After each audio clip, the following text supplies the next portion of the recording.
ابراهیم علیه السلام چې له اوره راووتی روغ 40 شپې بعد اور خو نمرود بل کړی و ابراهیم علیه السلام نمرود ورته اچولی نو نمرود ورته ویل چې چا خلاص کړې له دې دونه اوره ده ویل زما رب ما نه درته ویلي و چې زما رب سته تا ویل زه رب یم ما ویل یته رب نه یې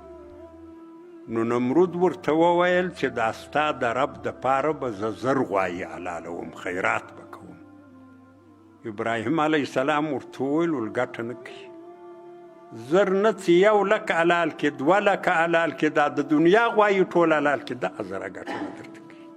څو ایمان ونه لري نو طاعت ګټه نه کوي خیرات نیکي لمونځ روزه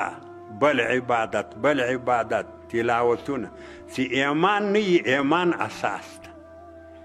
ایمان بیا داسې شی ده د دغه ایمان په تفصیل ما هلته خبره درته کړې ده چې هیڅ طاعت یو انسان نه یې کړی له بلوغه وروسته 100 کاله وخت پر تېر سوی نه لمونځ کړی نه اودس کړی